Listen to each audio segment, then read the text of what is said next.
Guys, তোমাদের সবাইকে শুভ শারদিয়া এবং শুভ চতুর্থী।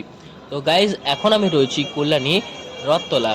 ঠিক আছে, তো কল্যাণী রথতলাতে এবার চলে এসেছি। এবার রানার দিকে ক্যামেরাটা ঘোরানোর সঙ্গে সঙ্গে রানা বলছে একটুখানি তাহলে যাক আমি চুলটা ঠিক করে নিই। ভাই কী করবো, আমার চুল তো খাড়া খাড়া ছিল, তো এবার চুল সুইট হয়নি।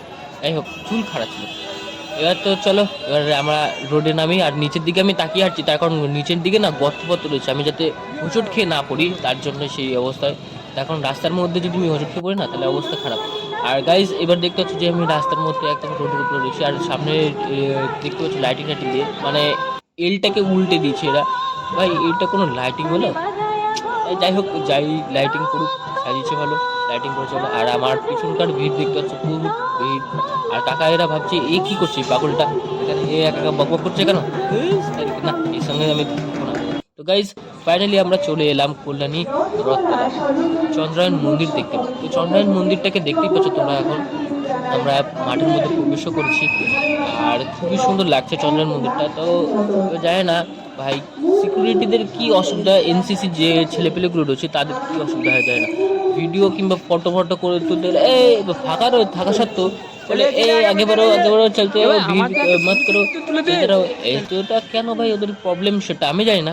তো যাই হোক, আই থিঙ্ক তোমরা এবার ভিডিওটাকে এনজয় করো। আর চন্দ্রায়ণ মন্দিরটা যারা যারা এখনো দেখোনি, দেখে আসে চটজলদি কল্যাণী রথতলা।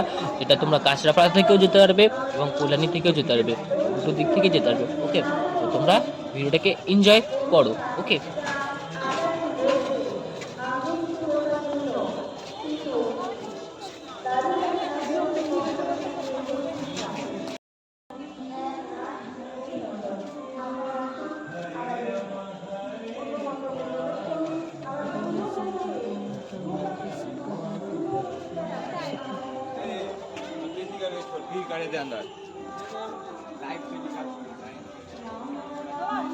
সো গাইজ, এবার আমরা ভিতরে ঢুকবো। তো ভিতরে আমরা ঢুকেছি, এবার ভিতরে নাকি লাইভ টেলিকাস্ট হচ্ছে।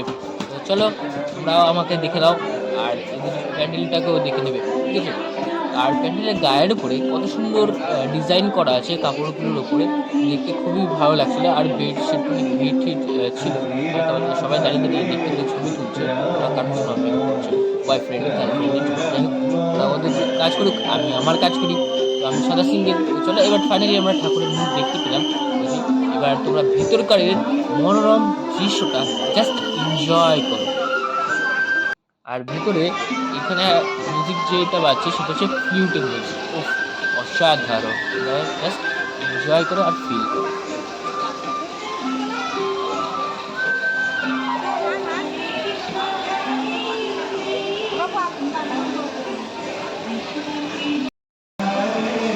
সো গাইজ, এবার আমার পেছনের দিকটার ভিড়টা দেখো, যে কতটা ভিড় রয়েছে। ভিড় থাকলেও তবুও এখানে সবাই যাতে সেলফি টেলফি তুলছে, সবাই আরামসে, সবাই নিজের মতন করে তুলছে। আর তোমাদেরকে আবার আবার দেখাচ্ছি উপর থেকে একবারে নিচ পর্যন্ত। আর ভাই, ঠাকুরের মূর্তিটা খুবই সুন্দর, এখন ঠাকুর সবসময় এর জন্যই সুন্দর, তাও বেশি সুন্দর লাগছে। তো দেখো। আর গাইজ, আমি এবার ঠাকুরের সঙ্গে সেলফি তুলতে যাচ্ছিলাম, কিন্তু পিছন দিকটা এত সাদা হয়ে গেছে, দাদা মানে সাদা লাগছিল, আর কিছু বলার নেই। তো গাইজ, এবার আমাদের বেরোতে হবে, কারণ আর দিকে থাকিয়েছে না। তো চলো এবার বেরিয়ে যাওয়া যাক। তো গাইজ, এবার আমরা বেরোচ্ছি। তো তোমাদেরকে গাইজ আর একটা কথাই বলবো, যে তোমরা জলদি চ্যানেলটাকে সাবস্ক্রাইব করো, আরও এখনও অনেক নতুন নতুন পুজোর ব্লগ আসছে।